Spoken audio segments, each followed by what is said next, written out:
Good evening, everyone. I'm Keisha Marie Charles, and this is your I.A.N. news. In the headlines, one attorney says legal implications of PDO revocation could be significant.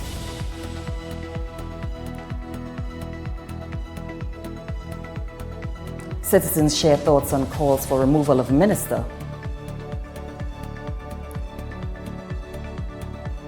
TTADA slams unfair tax on mild hybrid vehicles. TV journalist left shaken after attack on vehicle. And here's James Saunders with your sport headlines.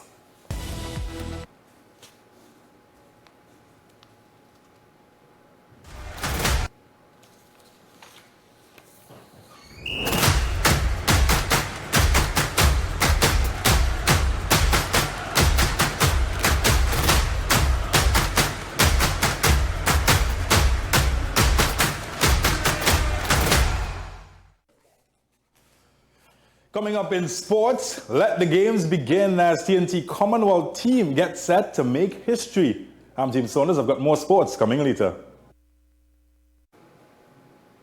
In our top story tonight, home at last, an emotional reunion as a rescued fisherman returns after 8 days lost at sea. One of the fishermen who survived 8 harrowing days adrift at sea has finally returned home, bringing tears of joy to relatives while also reminding them of the tragedy that claimed the life of one of his crewmates. More in this report. Alex, one of the 5 surviving crew members aboard the St. Vincent 7, arrived back in Trinidad on Thursday night after being rescued earlier this week by the St. Vincent and the Grenadines Coast Guard. A video sent to I.A.N. News by relatives captured the emotional moment as family members rushed to embrace him upon his arrival. Overcome with grief, loved ones hugged the fisherman tightly after days of fearing the worst following the vessel's disappearance. The reunion marked a bittersweet ending to a terrifying ordeal that began on July 6th when the St. Vincent 7 departed Chaguaramas on a yellowfin tuna fishing expedition before disappearing off the coast of French Guiana. The 6-man crew drifted helplessly for more than a week before they were spotted and rescued on Tuesday night. Although 5 fishermen survived the ordeal, the celebration was overshadowed by the death of 66-year-old Anthony Murray, who died just hours after the rescue, despite being rushed to the Milton Cato Memorial Hospital in St. Vincent. Earlier, fellow survivor Shannon Joey Mohammed told his wife Amanda Suraj that the men survived by rationing just 28 bottles of water and eating burnt biscuits while praying for rescue. The crew also endured days under the scorching sun with limited clothing and no certainty that help would arrive. Hey. The surviving fishermen were cared for by Vincentian authorities before arrangements were made for their return home. As relatives continue to welcome the survivors back to Trinidad, the homecoming remains one of both gratitude and grief, celebrating lives saved while mourning the loss of a respected fisherman who never made it home. The search for victims of Wednesday's deadly pirogue tragedy off Losiro Beach has come to a heartbreaking end after rescue teams confirmed that only 2 people remained unaccounted for and both were found dead. The victims have been identified as Edwin Parra and 5-year-old Brittany Palacios, both Venezuelan nationals. Here's more. The Hunters Search and Rescue Team officially called off its operation on Thursday evening after receiving updated information from members of the Venezuelan migrant community confirming that all other occupants of the vessel had survived and had been accounted for. According to Captain Valence Rambarat, confusion over the number of people believed to have been aboard the pirogue initially complicated rescue efforts, with conflicting reports suggesting there were additional people missing. Rescue teams spent much of Thursday searching the coastline by land, sea and air before learning that Edwin Parra and the young child were the only 2 persons still unaccounted for. By that time, both had already been found dead between Wednesday afternoon and early Thursday. Meanwhile, the official police investigation into the tragedy continues. According to police, the pirogue struck a rock while heading toward Losiro Beach, causing it to overturn and throw its occupants into the sea. Investigators say those aboard managed to climb back into the vessel before it left the area. During aerial searches, officers also recovered a red suitcase washed ashore containing men's, women's, and children's clothing, along with a picture frame holding photographs of 3 females. The items have been seized as part of the ongoing investigation. However, questions remain over exactly what happened after the vessel overturned. I.A.N. News has received information from independent sources that differs from the official account, with those sources alleging the pirogue remained within Trinidad and Tobago's waters after the incident. Police investigations are continuing as authorities work to establish the full circumstances surrounding the tragedy that claimed the lives of Edwin Parra and 5-year-old Brittany Palacios. Melissa Wong, I.A.N. News. An attorney has weighed in on the implications behind the Minister of Homeland Security's decision to revoke the preventive detention orders of Dominic Hadid and his wife Genevieve. The attorney at law says this matter highlights the delicate balance that must always be maintained between protecting national security and preserving the constitutional rights and freedoms of individuals. Following the revocation of the preventive detention orders against Dominic Hadid and his wife Genevieve, who are now fully free, Attorney at Law Alicia Sukram says it is a significant legal development, but the public must understand what it fully means. Sukram explains a PDO is an extraordinary measure that may be used during a declared state of emergency, and unlike the ordinary criminal process, it is not based on a criminal conviction. She notes because a PDO results in the deprivation of a person's liability without a criminal trial, it is regarded as one of the most exceptional powers available to the executive. For that reason, the exercise of that power is subject to judicial oversight and other legal safeguards. In this particular matter, the government has now revoked the preventative detention orders. And legally speaking, that means that the executive has decided that those detention orders should not remain in force. However, it is important to emphasize that the revocation does not automatically mean that the original decision to detain was unlawful, nor does it amount to a declaration that the individuals are innocent or guilty. Sukram says the revocation of the PDO does not prevent the state from continuing any criminal investigation if one remains ongoing. She notes the legal implications are significant, as once a detention order has been revoked, attention shifts to whether the original exercise of the power complied with the Constitution, the Emergency Powers Regulation, and the principles of administrative law. If the court ultimately determines that the detention was unlawful, unreasonable, procedurally unfair, or carried out outside the scope of the statutory powers, the state could face potential legal liability. That liability may arise through constitutional proceedings seeking redress for the infringement of fundamental rights, including the right to personal liberty, and in appropriate cases, there may also be claims for damages. Sukram says whether such claims succeed will depend on evidence presented to the court and the legal justification existed at the time when the PDOs were made. This matter highlights the delicate balance that must always be maintained between protecting national security and preserving the constitutional rights and freedoms of individuals. A state of emergency may expand the powers of the executive, but those powers are never beyond judicial scrutiny, and the courts remain the final safeguard in ensuring that extraordinary powers are exercised lawfully, proportionately, and in accordance with the Constitution. Attorney Sukram notes the fact that the orders have now been revoked does not by itself establish any liability against the state. Melissa Wong, I.A.N. News. I.A.N. News took to the streets to hear the views of citizens after the revocation of the preventive detention orders for Blue Water's founder Dominic Hadid and his wife Genevieve, which paved the way for their subsequent release from prison. The development prompted calls for Homeland Security Minister Roger Alexander's removal, as well as the dismissal of Attorney General John Jeremy. More in this report from Dalisa Gurlal.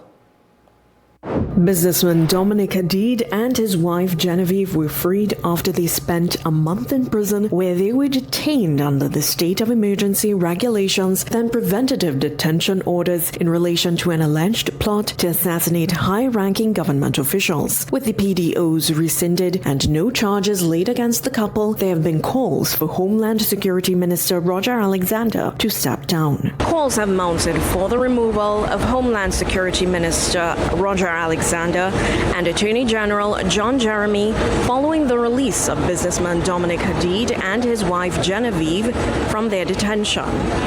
We're here in Chaguanas to hear from citizens if they agree with this call. Do you support calls to remove the Homeland Security Minister following the release of the Hadids yesterday? Well, I support peace, I support justice, I support truth, I support correctness, and whatever is truth, I support that. But per se to say if I support the Homeland Security Minister for releasing them, I don't have all the facts. I can't make that specific judgment. So my judgment is truth, peace, and correctness. That's what I support. So I think they should let us stay and do the job. I agree with for the stay. They removed the minister. No, they should not. They should leave him there for a while. Because there are other ministers who do all kind of racket and they never hire them for anything. Everything is in hiding now. But they should leave Alexander like that. He's doing a good job in Tonapuna where he is the representative. It's not yet clear whether the Hadids will seek legal recourse against the state, but their attorney, Faris Al-Rawi SC, said they intend to clear their names. Dalisa Gurulal, I.A.N. News. More news after the break. Stay with us. We'll be right back.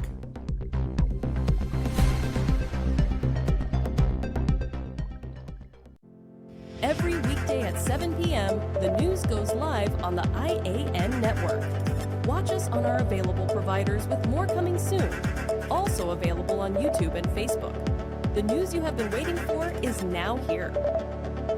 I.A.N offers over 25 years of experience, are retinal specialist and the latest cutting-edge equipment. We handle diagnostic and surgical needs for retina, cataract, glaucoma, pediatric and diabetic eye care. Also glasses. We provide it all under one roof. Our head office is located seconds off the Freeport flyover. Branches also in North, South and Tobago. Call 349 eyes for more information. Payment plans are available. I.A.N, taking eye care into the future. Whether it's 1, 2, or a truckload of tires, we've got the perfect tire for every application, ensuring you're ready for any road ahead. Passenger SUV 4x4, heavy or light truck, you name it, we've got the tire that suits your ride perfectly. From forklifts to industrial giants, construction vehicles, and agricultural workhorses. We've got the right tire for every job you tackle.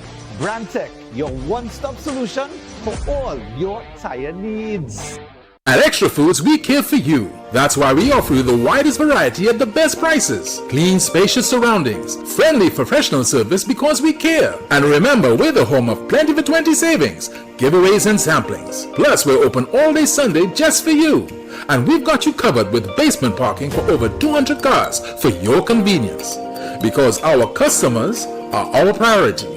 Let us care for you. Extra Foods. Always extra for less. Get ready, Makoya! The incredible India Expo is opening its door on July 3rd, right opposite the Center of Excellence. Open daily from 10 a.m. to 8 p.m. Discover an amazing range of products, from elegant bridal wear and sparkling jewelry to stylish footwear, exquisite furniture and authentic Indian cuisine, all under one roof at the incredible India Expo. Don't miss out. It's your gateway to incredible finds. Fab India Expo in Chaguanas is open every day from 11 a.m. to 9 p.m. Fresh containers have arrived with brand new stocks. Exciting new merchants have joined us, bringing a huge variety of products at unbeatable bargains and taste authentic Indian cuisine. Fab India Expo, endless variety, endless value. Own the land, build your future, live the dream. A luxurious Miami-inspired estate in Vancouver, where modern living meets exceptional value with an exciting no-down payment option, private financing with easy payment arrangements, a prime land investment opportunity. Heart disease is the #1 cause of death in Trinidad and Tobago, driven by 2 silent threats, diabetes and high cholesterol. But now there's a powerful ally, introducing Berberine Plus by A.D.VERTISE Nutrition, clinically proven to stabilize blood sugar and keep cholesterol levels in check. With 99.9% pure extract, you get superior absorption and real results. Available now at Pennywise and leading pharmacies nationwide. Berberine Plus, your heart deserves better. We're back with the news on the I.A.N. network. Welcome back, everyone. President of the Trinidad and Tobago Used Car Dealers Association, Visham Babwa, has requested a meeting with Finance Minister Devendranath Tanku over a new classification ruling from the Customs and Excise Division subjecting mild hybrid vehicles to taxation.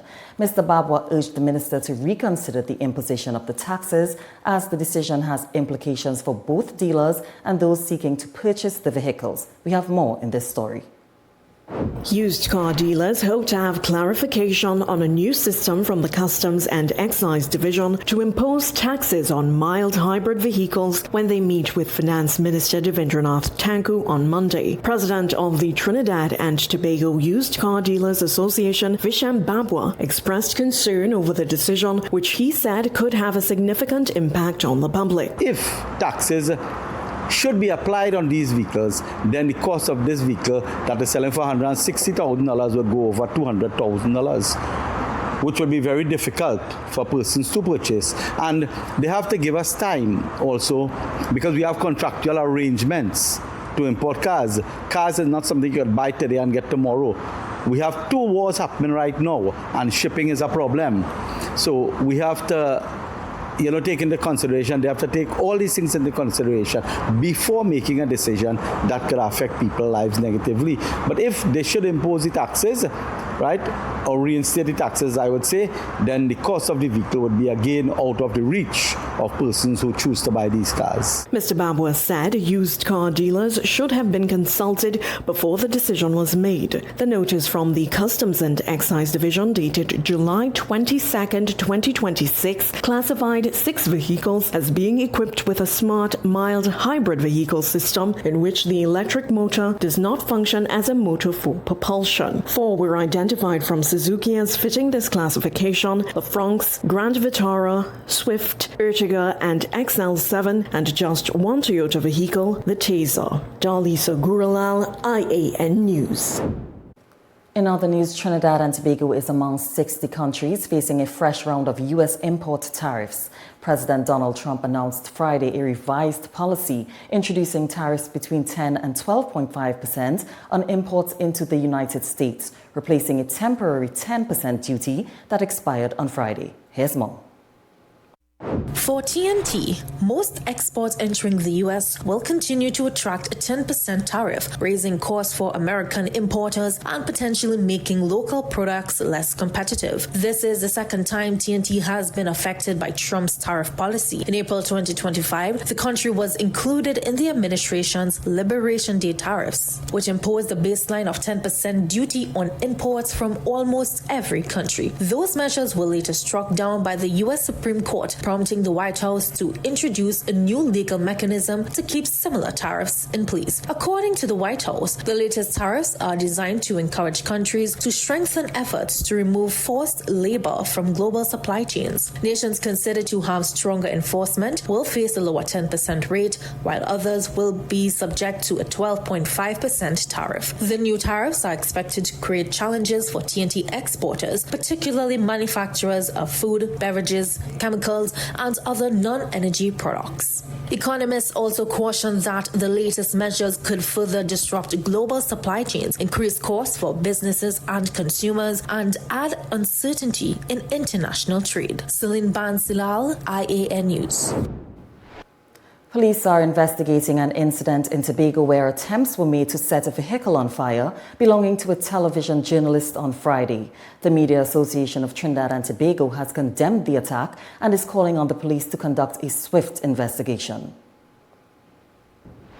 TV6 journalist Elizabeth Williams and her daughter have been left shaken after her vehicle was firebombed at her Tobago home. Williams says she called police to her Lowlands home after attempts were made to destroy her van by fire after 2 o'clock this morning. Williams and her daughter formed a bucket brigade to extinguish the blaze. Police responded to the scene and investigations are continuing. Meanwhile, the Media Association of Trinidad and Tobago has condemned the firebombing of the journalist's vehicle in Tobago. Matt says it is relieved Williams and her daughter are safe and is urging the police to conduct a swift, thorough and transparent investigation. Matt notes at this stage there is no evidence that the incident was connected to Ms. Williams' work as a journalist. However, neither can that possibility be ruled out. Matt says given the serious implications for press freedom should that prove to be the case, the association urges the TTPS to treat this matter with seriousness. Matt states while Trinidad and Tobago remains under a state of emergency and there has been no restriction on media freedom, it says any act of violence or intimidation involving a journalist warrants serious concern, regardless of whether it is ultimately found to be related to their work. Matt maintains that journalists should be able to carry out their duties without fear, and any attack of this nature should have no place in TNT's society. Melissa Wong,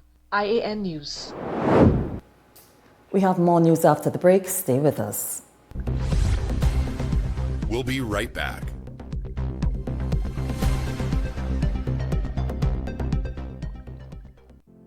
Every weekday at 7 p.m., the news goes live on the I.A.N. network. Watch us on our available providers with more coming soon. Also available on YouTube and Facebook. The news you have been waiting for is now here. Ready for a home makeover? Head to Felicity Furniture and Appliances, where style, comfort, and savings come together. Luxurious sofas, elegant dining sets, beds, stoves, freezers, and more. Visit us at Lot 10B, Pierre Road, Felicity, Chaguanas. Mega month end deals now on at Passad's The Food King. Stock up and save big on Ibis flour 10 kg, now just $68. Sweet Hand soybean oil 1.5 liters, just $25. Flavor Right assorted ice cream 3.2 liters, get 2 buckets for just $84. Sir dishwashing liquid 750 ml, 2 bottles, now $21.99. Cotoneer bathroom tissue 24 pack, now just $32. Split piece dal 400 grams, 3 packs only $10. Central Farms halal cut up duck only $90. Caribbean parboiled rice 9 kg just $74.99. Pork leg now $18 per pound. Don't miss these mega month-end deals at Passad's The Food King. Sale end August 5th, 2026 or while stocks last. Passad, quality value, that's our way. The real Passads, we're here to stay. The Food King Passads. Thinking of giving your home that modern finish? Then visit ABC Bar Doors and Windows. We are the largest supplier of hardwood finishing goods. Get kitchen and pool tiles, faucets, doors, windows, sinks, and so much more. Come in or give us a call. ABC Bar Doors and Windows, always a better choice. When NASA set out to explore the reaches beyond our world, they needed a material that would hold up to the demands of the unknown. Flexible titanium. Engineered from the same alloy used for missile heat shields, Flexon set the new standard in durable eyewear. Flexible titanium eyewear. Available at Neo Eyewear, 91D Main Road, Suite 1, Montrose Mall, Chaguanas, 672-5052 or 390-3197.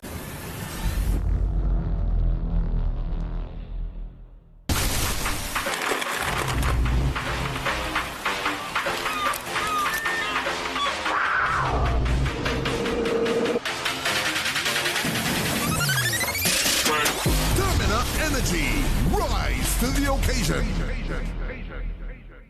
Welcome to eFix Investments Limited, your one-stop destination for all your home essentials. Transform your bathroom with our exquisite range of showers, enclosures, luxury bathtubs, modern toilets, faucets, ceramic sinks, and vanities.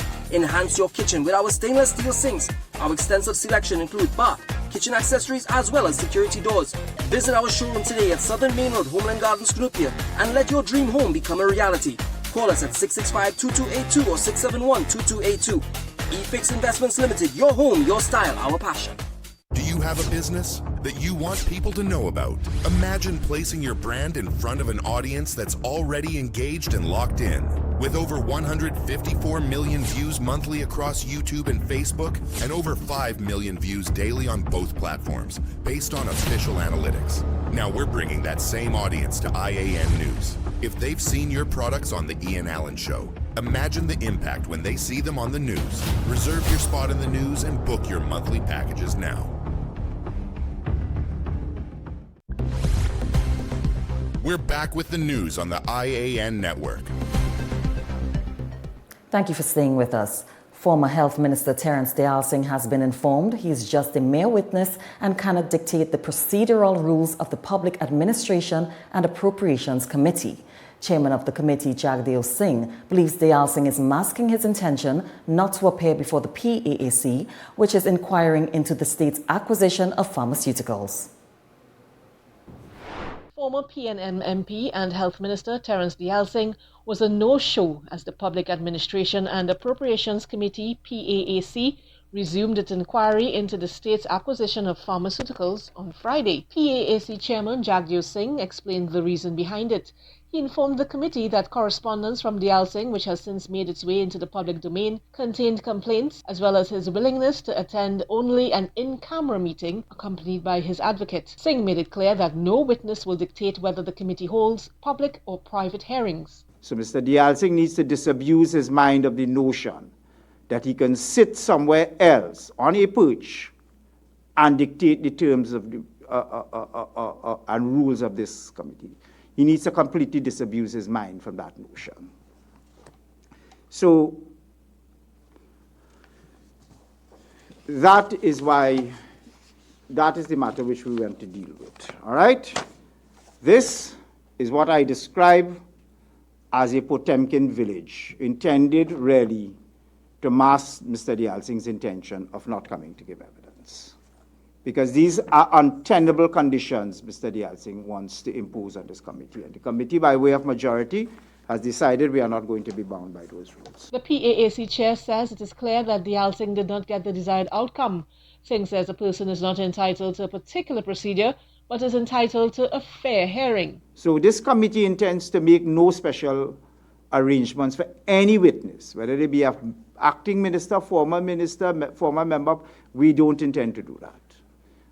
Mr. Dayal Singh needs to recognize that before this committee, he is a mere witness. That's all he is, a mere putative witness. That's all, nothing more, nothing else. And he will be accorded the highest level of procedural fairness, he will be accorded the highest level of deference and the highest level of respect as any other witness has gotten before this committee. The PAAC chair says every meeting has been broadcast in public and witnesses are not entitled to an in-camera hearing. The PAAC has attracted special attention over the past couple of months after Janelle John Bates resigned as a senator after she was accused of ghost editing a witness statement. Melissa Wong, I.A.N. News. The People's National Movement is renewing its call for a full investigation into the issuance of preventive detention orders, alleging serious irregularities and corruption within the Trinidad and Tobago Police Service. Celine Bantilal has this report. Speaking at a PNM public meeting on Thursday night, party chairman and member of parliament for Aruca Lopino, Marvin Gonzalez, alleged that there is widespread corruption within the Trinidad and Tobago Police Service surrounding the handling of the orders. According to Gonzalez, more than 400 citizens are currently being detained under preventive detention orders. He claimed that while 465 PDOs were issued by the TTPS, only 435 were executed, leaving questions about the remaining orders. I am told that there is a massive corruption taking place in the Trinidad and Tobago Police Service, where businessmen and citizens of means are told that there's a PDO out for their arrest, and if they do not pay thousands of dollars to corrupt police officers, then the PDO will be executed on them.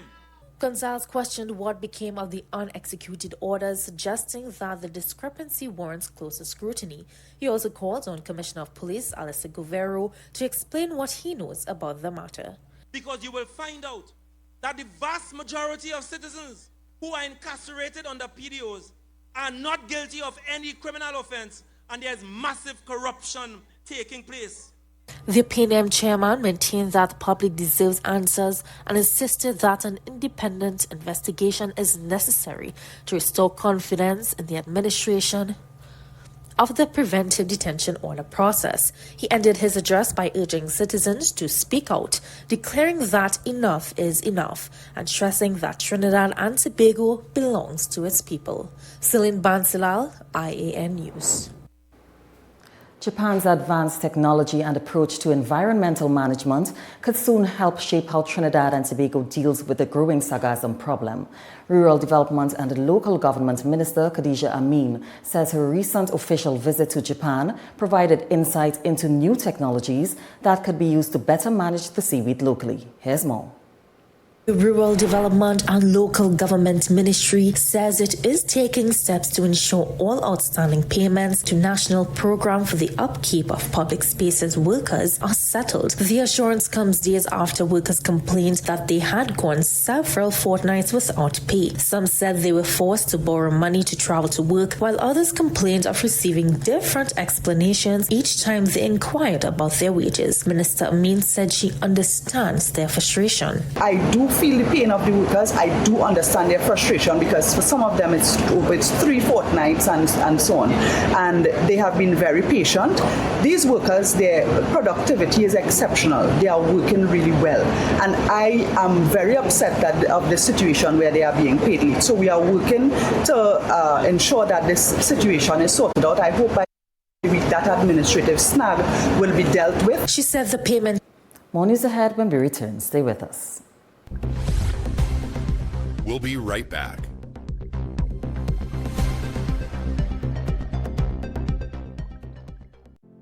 Every weekday at 7 p.m., the news goes live on the I.A.N. network. Watch us on our available providers with more coming soon.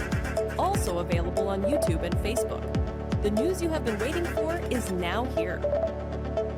Big savings and new arrivals at Grade 1 PVC ceiling. PVC panels $25, heat barrier tiles $7, WPC panels $32, and marble sheets $180. Day Bay, Tunapuna, Warren Road, Tobago, and our new location at Sangre Grande. Shop today before it's gone. WellKid multivitamins are great tasting, supports rapid development, contributes to strong bones, includes vitamins A, C, D, and so much more. Be a super kid. Trust the WellKid range. I.A.N Medical Center is now open at Extra Plaza South Park, and we're changing the way you experience healthcare. No more long waits, no more running around. GP clinics every day from 6 a.m. to midnight. Full specialist services. X-rays. Ultrasounds. And the most affordable accredited medical lab. All in one place. Fast, modern, accessible. I.A.N Medical Center, Extra Plaza, South Park, now open. Move from CXC to your business management degree in just over 2 years with the globally and ACTT recognized ABE qualification at CTS College. Students with limited CSEC passes or mature candidates with work experience can enroll. Each level can be completed in under 6 months, with a diploma awarded upon completion of each level and a bachelor's degree awarded at the end of the entire program. Contact CTS College today and ask about our flexible payment terms. Taj Diamond is redefining luxury living in Georgetown, Guyana. This upscale community is rapidly emerging as the country's next crown jewel, located in one of the region's fastest growing and most sought-after destinations. Perfectly positioned along the New Heroes Highway and the newly completed Busby Dam Road, Taj Diamond offers the ideal combination of convenience, connectivity, and prestige. And now, the vision is becoming reality. Construction is underway and progressing exceptionally well. From foundation to finish, every detail reflects superior craftsmanship, modern design, and exceptional quality delivering unmatched value. Choose from stunning 3-story residences starting at just $499,000.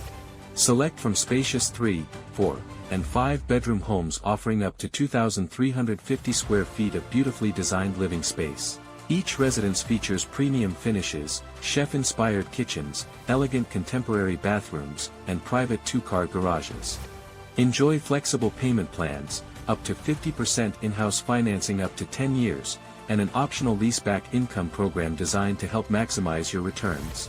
Developed by an internationally experienced team of licensed architects and engineers with more than 50 years of expertise and over 6,000 homes completed worldwide.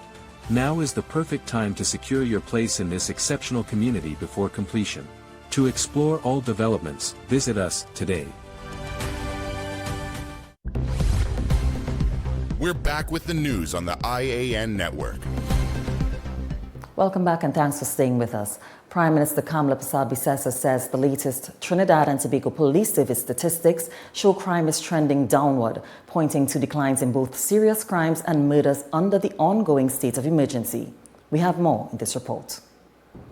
In a post on her official Facebook page on Friday, July 24th, the Prime Minister highlighted TTPS data showing that serious crimes fell by 15% between January the 1st and July 20th, 2026, compared with the same period last year. According to the figures, serious crimes dropped from 6,469 incidents in 2025 to 5,514 this year, a reduction of 955 offences nationwide.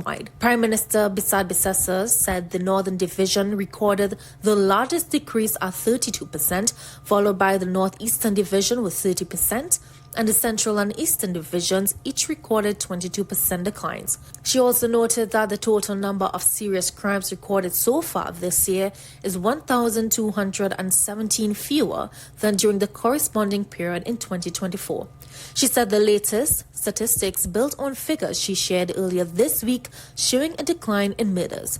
According to those TTPS figures, 219 murders were recorded between January the 1st and July 20th this year, compared with 331 during the same period in 2024, a reduction of 118 killings. Persad-Bissessar also maintained that TNT recorded approximately 400 fewer murders during 2025 and 2026 combined than projected based on previous crime trends. The Prime Minister said the statistics demonstrate that the government and the TTPS are making steady progress in the fight against crime under the state of emergency, while acknowledging that further work is needed to continue improving public safety. Cargo vessel the MV Golden Carrier will join the Inter-Island Cargo Sea Bridge this month as the MV Blue Wave Harmony is taken off for scheduled maintenance and upgrades. Here's more. The MV Golden Carrier will be introduced to the Inter-Island Sea Bridge from this month as the cargo vessel MV Blue Wave Harmony undergoes maintenance. The National Infrastructure Development Company Limited, NIDCO, in a statement, says the MV Golden Carrier offers cargo capacity comparable to that of the MV Blue Wave Harmony and meets all relevant specifications and requirements for the Cargo Sea Bridge. The vessel can also accommodate 399 passengers. NIDCO explains that the MV Blue Wave Harmony was chartered under a Charter Party Agreement (CPA) dated December 18, 2025 for a charter period of 1 year, structured as an initial term of 6 months, with the charterers retaining the option to extend for an additional 6 months. At the 6-month mark, the disponent owner took the decision to substitute the MV Blue Wave Harmony with the MV Golden Carrier to facilitate scheduled maintenance and upgrades on the MV Blue Wave Harmony. This substitution will be effected under the existing terms of the CPA. It notes the charter hire will remain unchanged and the introduction of the new vessel will not result in any increase or additional cost. NIDCO says to ensure uninterrupted cargo service, the MV Golden Carrier will commence loaded sea trials on Sunday, 26 July 2026. The Port Authority of Trinidad and Tobago will soon announce the commercial sailing schedule for the MV Golden Carrier. Melissa Wong, I.A.N. News. We now take a quick break. Sports is up next. We'll be right back.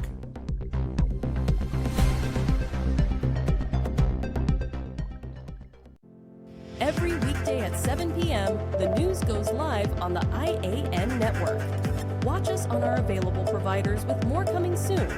Also available on YouTube and Facebook. The news you have been waiting for is now here. I.A.N TT offers over 25 years of experience, are retinal specialist and the latest cutting-edge equipment. We handle diagnostic and surgical needs for retina, cataract, glaucoma, pediatric and diabetic eye care. Also glasses. We provide it all under one roof. Our head office is located seconds off the Freeport flyover. Branches also in North, South and Tobago. Call 349 eyes for more information. Payment plans are available. I.A.N TT, taking eye care into the future. We're back with the news on the I.A.N network.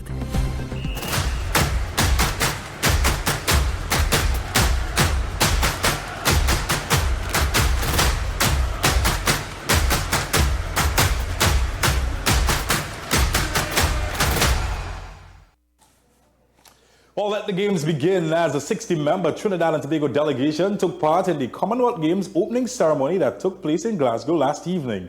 A total delegation of 60 members will represent TNT until August 3rd, with boxer Nigel Paul and netballer Jolisa Cooper carrying the flag at the opening ceremony. Well, the TNT team comprises 17 men, 19 women and 24 officials and will join more than 3,000 athletes from 74 nations who will compete over the next 10 days. Team TTO will be represented in athletics, boxing, cycling, gymnastics, judo, and netball. Leading the medal charge are Olympic medalist and national javelin champion Keyshawn Walcott, Commonwealth champion Michelle Lee Ahi, national sprint star Jereme Richards, and world-class cyclist Nicholas Paul. Super heavyweight boxer Paul also carries the nation's hope in the rings.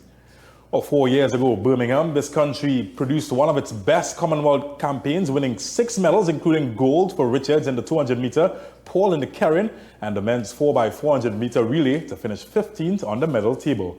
The opening ceremony took place at the Hydro Oval in Glasgow.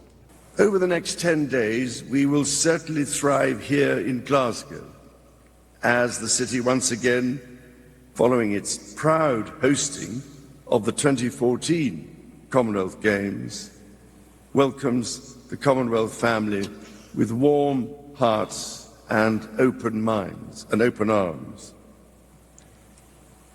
I extend my warmest gratitude to the city of Glasgow, to all the athletes, to the organisers, volunteers, and all those who have made this event possible. As we share our love of sport and our planet, let us build a harmonious and durable future for our families and each other. It is now my great pleasure to declare the 23rd Commonwealth Games open.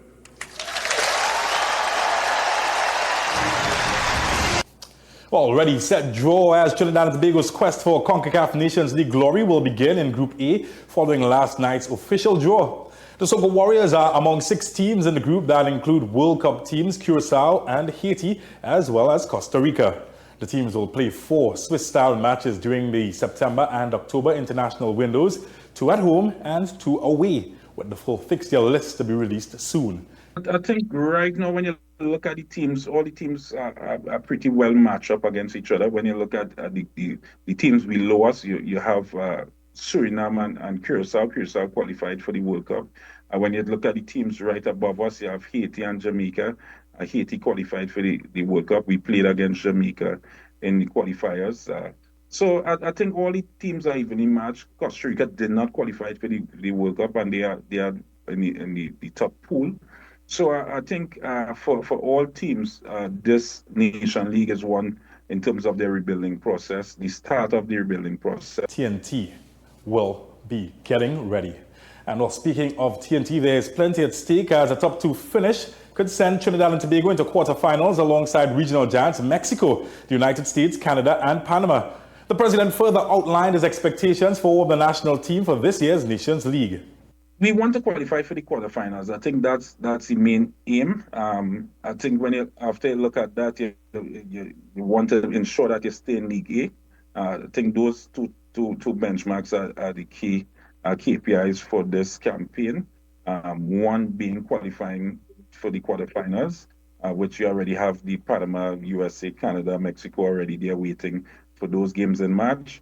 and then you need to stay in League A. That would then now put you in a favorable position to play your qualifying, your playoff game. If you don't qualify for the quarterfinals, but you stay in League A, you're in a better position when it comes to your playoff game for Gold Cup. Qualifying for Gold Cup is a must.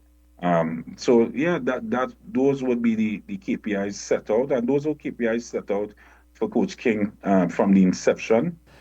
Trinidad and Tobago head coach Derek King has named a youthful 20-man squad for Saturday's international friendly against USL Championship outfit Louisville City FC in Kentucky. The match is part of the Soca Warriors build-up to the CONCACAF Nations League, with King using the camp to assess emerging talent ahead of September's competition. Defence Force defender Justin Garcia will captain the side, which features several new faces and debutants, with Rian Moore serving as vice-captain, while 20-year-old midfielder Caleb Borneo earns his first senior call-up. Kickoff at the Lynn Family Stadium is set for 8 p.m. local time. And history will be made in Trinidad this weekend, as there is a new face hoping to be part of it. As a 15-man West Indies squad is all set for the upcoming 2-test series against Pakistan. The men in maroon have largely retained the squad that defeated Sri Lanka 1-0 earlier this month. 3 TNT players, Amir Jangu, Joshua De Silva and Jaden Seals, are also part of the squad. The first test, which starts on Saturday, will be the first men's test ever played at the Brian Lara Cricket Academy, making it the 13th Caribbean venue to host the test cricket. It's a quick turnaround from white ball to test cricket. However, the preparation that we've put in just for this home series, we saw some good results against Sri Lanka. So hopefully the plan is to continue in that vein, practice, fine-tune some of the skills, have a feel of what the surface look like and what it may play, and hopefully we could come out and play a good game of test cricket over the next 5 days. The second test will be played at the Queen's Park Oval from August 2nd to the 6th, and fast bowler Alzari Joseph was unavailable for selection due to personal reasons, while Captain Ruston Chase will again lead the side. Obviously, unlike Antigua, because we trained at the venue, we knew what the surface was going to be like 10 days in advance. The conversations with the ground staff as to what we as the home team wants. That was fruitful. But here, I'm not sure if it's what I requested I'm getting as yet. But look, at the end of the day, whatever the surface brings, we have to be able to adjust and play the roles that will help us to be successful. Meanwhile, TNT skipper Joshua De Silva, he is happy like Pappy to be back in the fold playing on home soil. The Queen's Park player is excited to show regional fans what he can still do at this level. Yeah, when I got the call, it was a bunch of emotions. Speechless, for sure. I've been working hard for it for the last couple of years, really wanted to get back into the team. Just had to wait my time, do what I needed to do in order to get back that call. And yeah, the emotions were high. I was really excited, and it's just excellent to have the opportunity again. De Silva further confesses that he is a changed man since he last represented the Windies and has significantly matured in his game. The Joshua De Silva then and the Joshua De Silva now, I would say, is two completely different people. I wouldn't say on the field wise, but in between years and just the experience and the thought process of how I go through the processes of building an innings and how I go through the process of wanting to score runs and thinking the game, especially captaining Trinidad, has definitely given me that opportunity to play under. It built me into that character, and it was calm and rebuilding process for me, and able to take off a double century. Like it doesn't happen every day. It happened twice this year with Django and myself. Well, sorry to disappoint. That's all I've got for sport. For the team, I'm James Saunders. I'll catch you later. We'll be right back.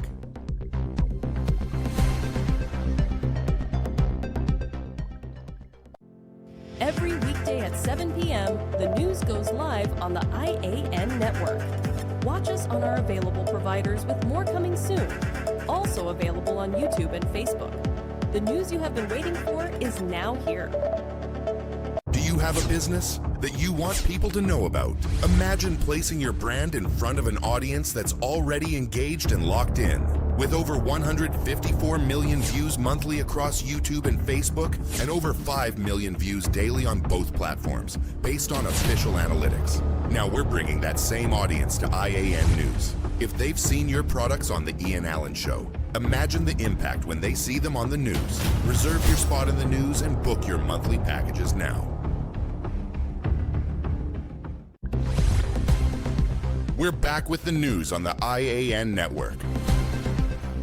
Thanks for staying with us. It's now time for our regional roundup with Celine Bansilal.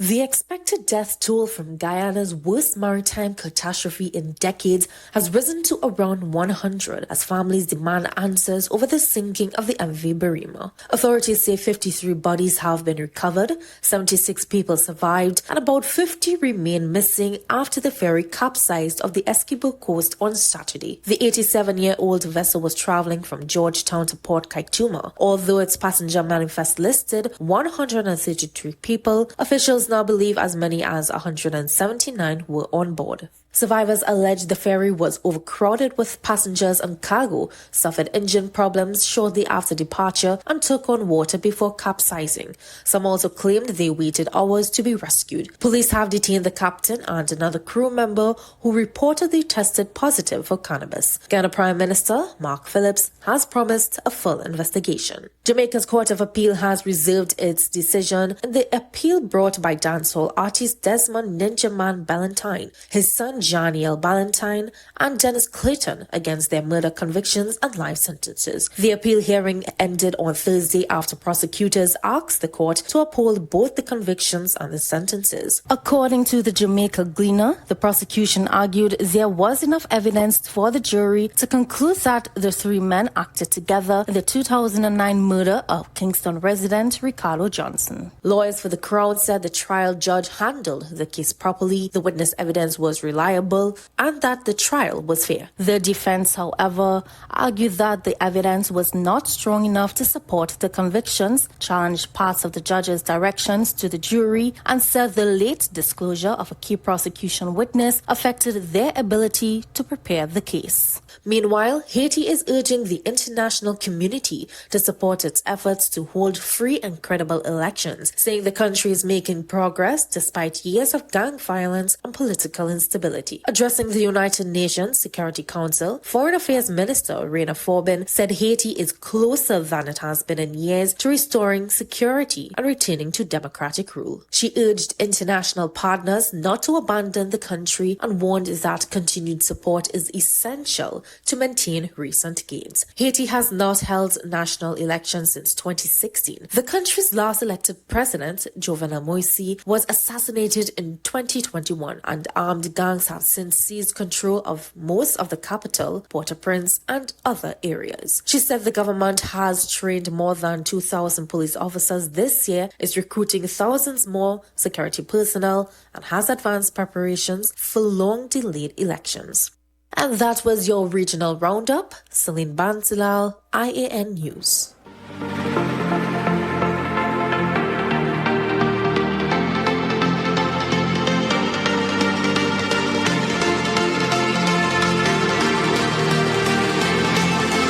It's now time for international news with Melissa Wong.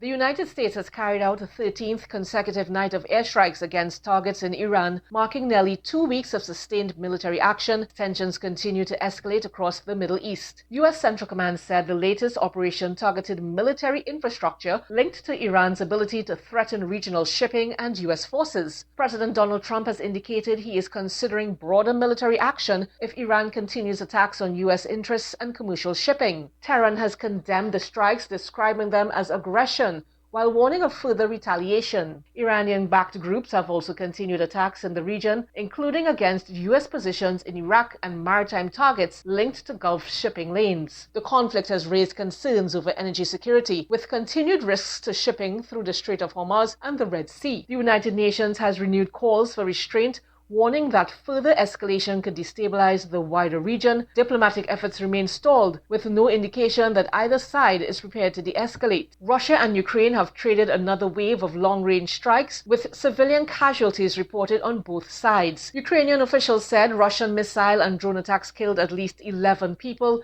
and injured many others in several regions overnight. Moscow, meanwhile, reported fatalities following Ukrainian drone attacks in Russia's Kirov region and said hundreds of drones had been intercepted across multiple areas. Ukraine also claimed to have struck military and logistics targets, including warehouses and industrial facilities supporting Russia's war effort. The latest attacks come as prospects for renewed peace talks remain uncertain, despite continued diplomatic contacts between Moscow and Washington. More than 10,000 people have been evacuated as fast-moving wildfires continue to spread near Madrid today. Spanish authorities say high temperatures, dry vegetation, and strong winds have fueled several large fires, threatening homes and critical infrastructure. Firefighters, supported by aircraft, have been battling the blazes, while emergency services continue evacuations from affected communities. Officials have urged residents to follow evacuation orders as weather conditions remain unfavorable. Similar wildfire conditions are affecting parts of southern Europe as the continent experiences another intense summer heatwave. The European Union has renewed pressure on China over trade, warning that its growing deficit with Beijing has become economically unstable. Senior EU officials say its trade gap with China now averages around €1 billion a day and have called for fairer market access and stronger protections for European businesses. The comments come as Brussels continues negotiations with Beijing on trade and investment issues while weighing additional measures to protect key industries. China has defended its trade practices, arguing that economic cooperation remains mutually beneficial, but differences between the two sides continue to widen.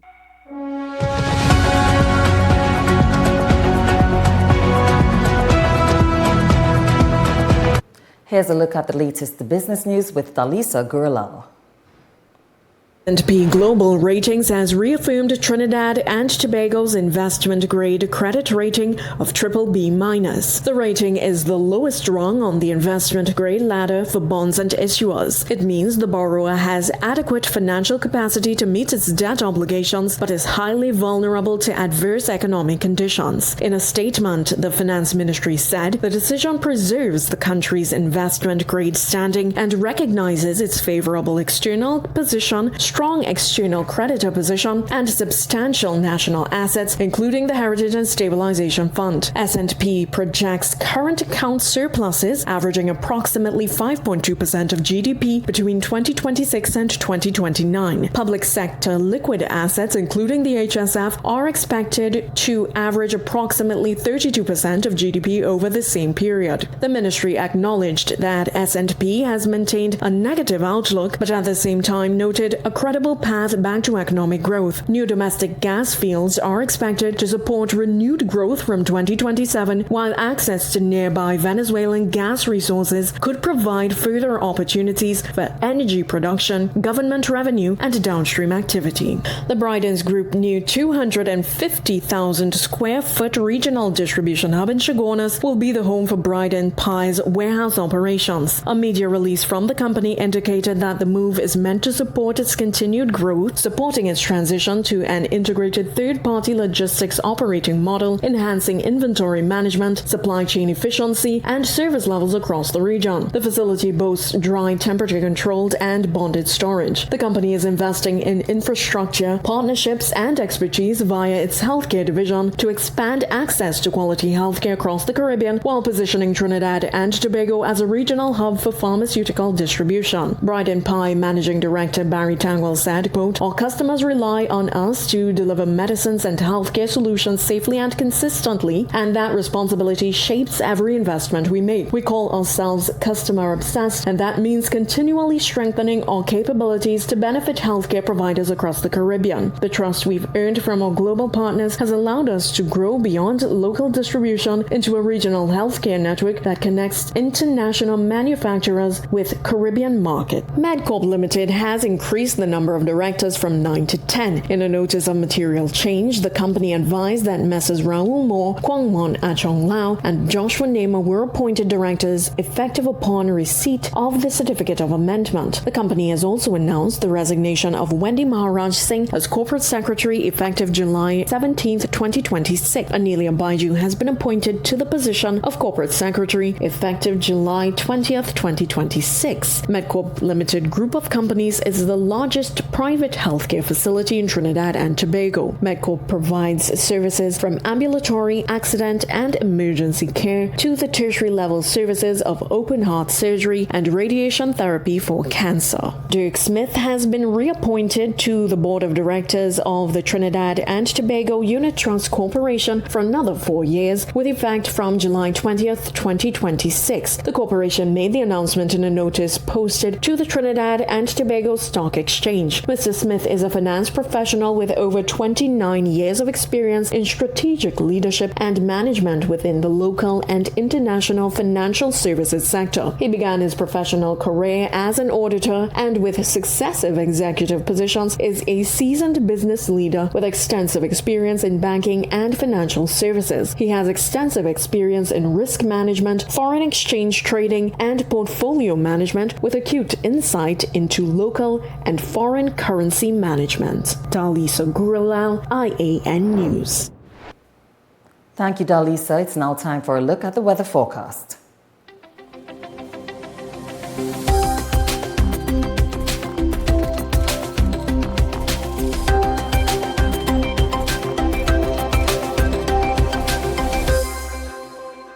And now for the weather forecast. Generally fair despite few isolated showers, becoming partly cloudy with scattered showers during the early morning. There's a 40% chance of isolated thunderstorm activity, favoring but not confined to eastern and southern parts of Trinidad. A mild, moderate concentration of Saharan dust is present in the atmosphere. Sensitive persons should take necessary precautions. And that brings us to the end of our newscast. I'm Keisha Marie Charles. On behalf of all of us here at I.A.N. News, thanks for watching and have a good night.